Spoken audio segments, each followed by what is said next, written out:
ஆனந்தமயம் தேவம் நிர்மலஸ்படிகாகிருதியும் ஆதாரம் சர்வ வித்யானாம் ஹயக்ரீவம் உபாஸ்மகே. நேயர்கள் அனைவருக்கும் அஸ்ட்ரோ கேஎஸ் ஐயங்காரின் பணிவான நமஸ்காரங்கள். விஸ்வாவசு வருஷம் கார்த்திகை மாதம் மாத பலன் 17/11/2025 15/12/2025 வரலும் உண்டான காலகட்டத்தை விஸ்வாவசு வருஷம் கார்த்திகை மாதம்னு சொல்கிறோம். பொதுவாகவே மாத கிரகங்கள்னு சொல்லக்கூடியது சூரியன், செவ்வாய், புதன் மற்றும் சுக்கிரனுடைய மாற்றங்களை வச்சு சொல்லுவோம். இந்த மாதம் பார்த்தாலேயானால் பெரிய விசேஷம் என்ன அப்படின்னா, கிட்டத்தட்ட வருஷ கிரகங்கள்னு சொல்லக்கூடிய சனியும் குருவும் கூட மாற்றங்கள் இருக்குது. என்ன மாற்றம் இருக்குது அப்படின்னா, சனி பகவான் வக்ர நிவர்த்தியாளர் 17/11/2025 வாக்கிய பஞ்சாங்கம் பிரகாரம் சனி வக்ர நிவர்த்தியாளர். அதனால் அதற்குண்டான தனியாக பலன்கள் போட்டிருக்கேன் பாருங்க. குரு பகவான் 18ஆம் தேதி, அதாவது கார்த்திகை 2ஆம் தேதி அன்னைக்கு அவர் வக்ரகதிக்கு போகிறார். என்ன, புனர்பூசம் 4ஆம் பாதத்தில் அவர் வக்ரமாறார். கடக ராசியிலேயே உச்சம் பெற்ற குரு பகவான் வக்ரமடைகிறார். இவ்வளோ நாள் அதிச்சாரத்தில் இருந்து இப்போ வக்ரத்துக்கு போகிறார். 18ஆம் தேதியிலிருந்து 18/11/2025 சரி, இந்த மாதம் கிரகங்கள் என்னென்ன இடத்துல இருக்குது அப்படின்னு பார்க்கும்பொழுது, குரு ராசிக்கு 4ஆம் இடத்துல, அதாவது காலபுருஷ தத்துவத்தின் 4வது ராசியான கர்க்கடகத்தில் இருக்கார். கேது சிம்மத்திலையும், அதற்கு பிறகு துலாத்தில் பார்த்தாலேயானால் புதன், சுக்கிரன், செவ்வாய், இந்த கிரகங்கள் புதனும் சுக்கிரனும் இந்த 2 கிரகங்களும் இருக்குது. சூரியனும் செவ்வாயும் விருச்சிகத்தில் இருக்குது. ராகுவும் சனியும் வக்ர நிவர்த்தியான சனியும் கும்பத்தில் இருக்குது. இது கிரகச்சாரத்தினுடைய நிலைமை. இந்த மாதத்தில் வரக்கூடிய மாற்றங்கள் என்ன அப்படின்னா, சுக்கிரன் ஒரு 10 நாளில், அதாவது கிட்டத்தட்ட 27/11/2025 அன்னைக்கு சுக்கிரன் துலாத்திலிருந்து விருச்சிகத்துக்கு போகிறார். அதுக்கப்புறம் பார்த்தாலேயானால், அதாவது 6/12/2025 அன்னைக்கு செவ்வாய் விருச்சிகத்திலிருந்து தனுசுக்கும், புதன் துலாத்திலிருந்து விருச்சிகத்துக்கும் வரா. இதுதான் இந்த மாதத்தினுடைய மாற்றங்கள். சரி, இந்த மாதத்தில் பார்த்தாலேயானால் என்னென்ன விஷயங்கள் வருது அப்படின்னு பார்க்கும்போது, அதாவது விசேஷங்கள் வருது அப்படின்னு பார்க்கும்பொழுது, முடவன் முழுக்கு அப்படின்னு சொல்லுவா. ஏன்னா ஐப்பசி மாதம்ன்றது துலா மாதம். துலா மாதம் ஸ்நானம் பண்ணுறதுக்கு ஒரு முடவன் காவேரி கரையை நோக்கி வரும்பொழுது ஐப்பசி மாதம் முடிஞ்சிருத்தும். அதனால் அடுத்த நாள் கார்த்திகை 1ஆம் தேதி அன்னைக்கு அவன் காவேரியில் குளிக்கிறதாகவும் அவனுக்கு பெருமாள் இது பண்ணார் அப்படின்றது முடவன் முழுக்கு அப்படின்றது கார்த்திகை 1ஆம் தேதி அன்னைக்கு ரொம்ப விசேஷமான காலம். அன்னைக்கு காவேரியில் குளித்தாலும் துலா ஸ்நானத்துக்கு உண்டான எல்லா விதமான விஷயங்களும் எல்லா விதமான பலன்களும் கிடைக்கும். சரி, அதற்கு பிறகு பார்த்தாலேயானால் கார்த்திகை அமாவாசை அது என்னைக்கு அப்படின்னு பார்த்தோம்னா 20/11/2025 கார்த்திகை அமாவாசை. 24/11/2025 அன்னைக்கு வாஸ்து கண் விழிக்கும் நாள், மிகவும் ஏற்றமான காலம். புதுசாக வீடு மன பூஜை போடுறது, அடிக்கால் இது பண்ணுறது, அதாவது 24/11/2025 அன்னைக்கு காலை 10:14 11:44 வரலும் 1.5 மணி நேரம். இந்த காலகட்டத்தில் அதாவது வாஸ்து புருஷன் கண் விழிக்கிறார், காலை கடன்களை முடிக்கிறார், ஸ்நானம் செய்கிறார், பூஜை புனஸ்காரங்கள் செய்கிறார். அதற்கு பிறகு அவர் போஜனம் செய்கிறார், தாம்பூலம் தருகிறார். இந்த மாதிரியான 5 வகையாக இந்த 1.5 மணி நேரம் 90 நிமிஷத்தை பிரித்து 18 நிமிஷமாக பிரிக்கிறோம். அதில் போஜனம் செய்யும் நேரமும் தாம்பூலம் தரிக்கும் நேரம் ரொம்பவும் ஏற்றமான நேரம். கடைசி 36 நிமிஷம், அதாவது 11:44ன்னா 11:08 11:34 வரலும் உண்டான காலகட்டத்தில் அடிக்கோல் நடுறது, அது தவிர வீட்டு வாச கால் வைக்கிறது, இந்த மாதிரியான விஷயங்கள் பண்ணுறதும், பெரிய பெரிய ப்ராஜெக்ட்ஸ் ஆரம்பிக்கிறதும் கண்டிப்பாக நிச்சயமான வெற்றியையும் ஏற்றத்தையும், தடங்கள் இல்லாமல், தங்கு தடை இல்லாமல், பைசாக்கு பிரச்சனை இல்லாமல் எல்லா விதமான ஏற்றத்துடனும் கண்டிப்பாக நடந்தேறும். ஏன்னா இந்த காலகட்டத்தில் தோஷம் எதுவும் பார்க்க தேவையில்லை. அதாவது ராகு காலமே மகண்டம், அப்புறம் சூலம் இருக்குது, அதுக்கப்புறம் நட்சத்திரம் இது ஆற்றுல இருக்க கிரகதாரிணிக்கு சந்திராஷ்டமம், இந்த மாதிரியான விஷயங்கள் எதுவுமே பார்க்க வேண்டாம். ஏன்னா வாஸ்து புருஷன் கண்மொழிக்கும் நாளன்னைக்கு இதெல்லாம் எதுவுமே கிடையாது. சரி, அதற்கு பிறகு பார்த்தாலேயானால், அதாவது 6/2/12 அன்னைக்கு பார்த்தாலேயானால் உங்களுக்கு பிரதோஷ காலம். இந்த வாட்டி கார்த்திகை மாதத்தில் வரக்கூடிய பிரதோஷம். அதுக்கப்புறம் 3/12/2025 அன்னைக்கு பரணி தீபம். அதற்கு பிறகு 4/12 அன்னைக்கு கார்த்திகை தீபம், அதை வைகானசம், அதை தவிர பாஞ்சராத்திரம்னு சொல்லக்கூடிய அவர்கள் வழிவந்த கோவில்கள் எல்லாவற்றிலுமே அந்த காலகட்டத்தில் நடக்கிறது. வைஷ்ணவாளுக்கும் அன்றைக்கே கார்த்திகை தீபமாக இருக்கும். அது தவிர பார்த்தாலேனால் இந்த மாதத்தில் கைசிகை ஏகாதசி வருது. 1/12/2025 அன்றைக்கி இது ரொம்பவும் விசேஷம். இந்த கைசிகை ஏகாதசியில் அதாவது ஒரு பாணர் குலத்தில் வந்து அவர் பாட்டு பாடுறவர், அவர் வந்து அந்த ஏகாதசி அன்றைக்கி பெருமாளை புகழ்ந்து பாடிண்டே வரும்போது பிரம்மராட்சசன் நடுவில் பார்க்குறார். அதுக்கப்புறம் திருப்பி வந்து அவருடைய வயிற்று பசியும் போக்குறார் அப்படின்றது கதை. இதில் வந்து இந்த ஏகாதசிக்கு விரதம் இருப்பார்களே ஆனால் அவர்கள் எல்லா ஏகாதசிக்கும் விரதம் இருந்த பலன்களை பெறுவார்கள் அப்படின்றதும் சொல்லப்படுகிறது. அந்த பாணர் குலத்தில் இருக்கவர் வந்து அந்த பாட்டு பாடுறவர் அவர்.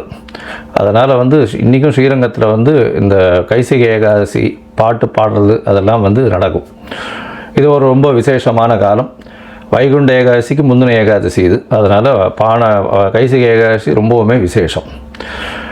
சரி, இந்த மாதத்தில் வரக்கூடிய மேஷம் முதல் மீனம் வரை இருக்கக்கூடிய பலன்கள் என்ன, இந்த மாதத்தில் வரக்கூடிய பலன்கள், உங்களுக்கு வரக்கூடிய சந்திராஷ்டம நாட்கள் என்னென்ன அப்படின்றத ஒன்றுன்னா வருஷப்படுத்தி பார்க்கலாம். அதற்கு முன்னாடி நீங்கள் என்கிட்ட வந்து அஸ்ட்ராலாஜிக்கல் கன்சல்ட் எடுத்துக்கணும்னு விரும்பினீங்கன்னா உங்களுடைய date, time, place of birth, உங்களுடைய பெயர், தாய் தகப்பனார் பெயர் வரலாம் அனுப்பி வைங்கோ. என்னுடைய கட்டணம் என்னென்னு சொல்கிறேன், அதை அனுப்பிச்சிட்டு அதனுடைய ஸ்க்ரீன்ஷாட் யூடிஆர் நம்பர் எனக்கு ஷேர் பண்ணுங்க.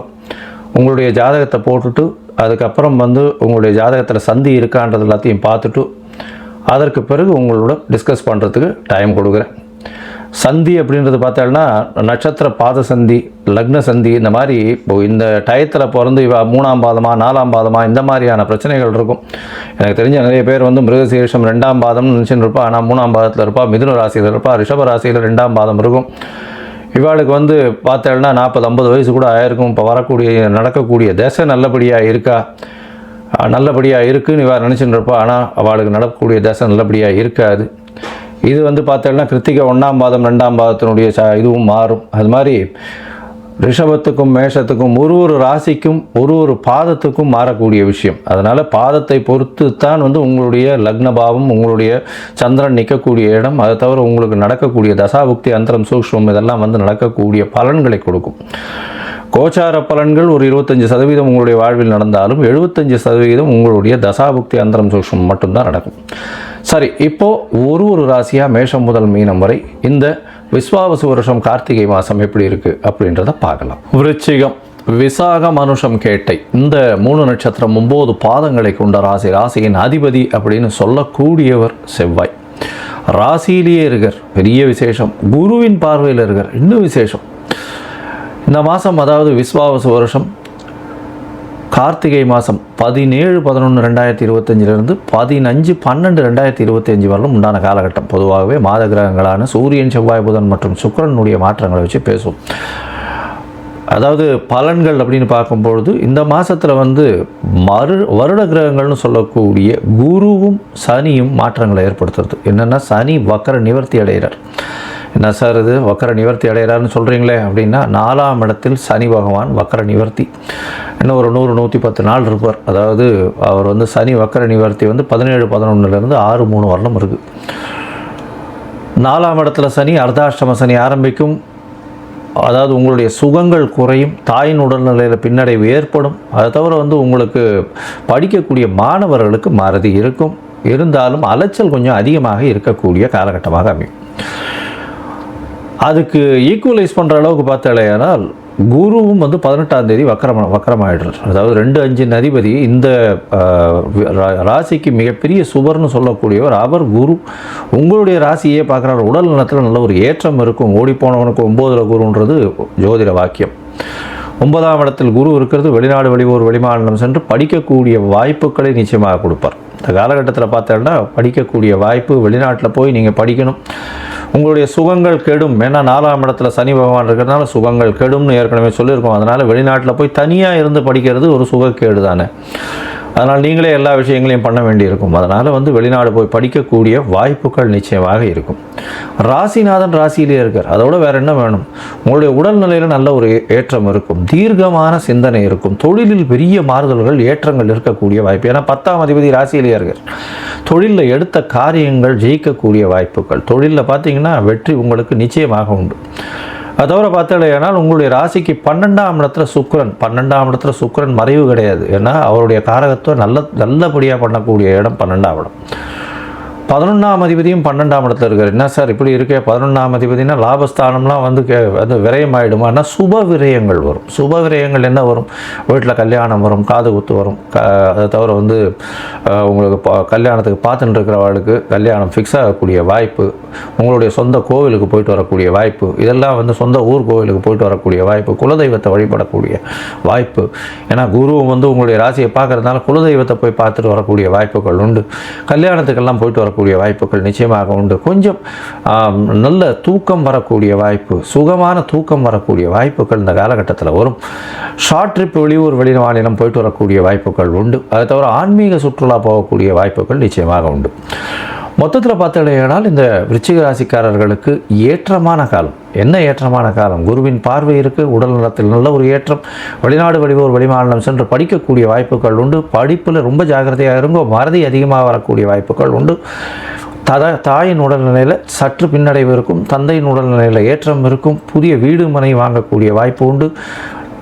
2 வீலர்லேருந்து 4 வீலர் வாங்கக்கூடிய வாய்ப்புகள் நிச்சயமாக அமைக்கும். பண வரவிற்கு பஞ்சம் இருக்காது. எடுத்த காரியங்கள் எல்லாமே நிறைவேறக்கூடிய வாய்ப்புகள் நிச்சயமாக இருக்கும்.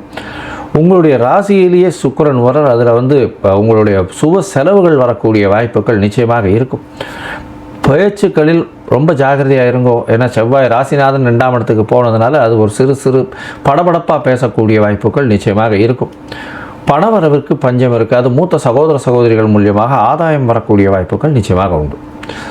இந்த காலகட்டத்தில் பார்த்தீங்களேனால் நீங்கள் சந்திராஷ்டம காலம் வரும். அதாவது 8ஆம் இடத்துல சந்திர பகவான் மறைந்திருக்கக்கூடிய காலகட்டத்தை சந்திராஷ்டமம்னு சொல்கிறோம்.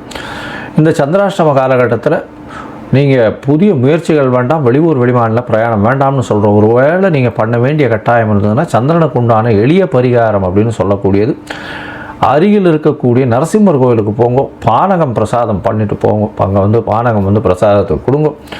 நிச்சயமாக நீங்கள் உங்களுக்கு வரக்கூடிய சந்திராஷ்டமத்தினால் வரக்கூடிய பிரச்சனைகள் நிச்சயமாக அகலும்.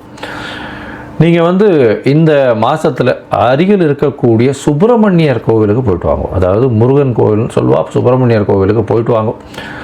உங்களால் முடிஞ்சதே ஆனால் மஞ்சள் வஸ்திரம் வந்து தானம் கொடுங்க, சிகப்பு கலர் வஸ்திரம் ஒன்று தானம் கொடுங்க. இந்த காலகட்டத்தில் வந்து செம்பருத்தி பூ வாங்கிட்டு போவோம். செம்பருத்தி பூ வந்து ஒரு 10 20 வாங்கிட்டு போய் அங்கே கோவிலில் கொடுத்துட்டு வாங்க. உங்களுக்கு வர வேண்டிய எந்த ஒரு பிரச்சனையாக இருந்தாலும் நிச்சயமாக இந்த மாதத்தில் உங்களுக்கு வெற்றி நிச்சயமாக கிடைக்கும்.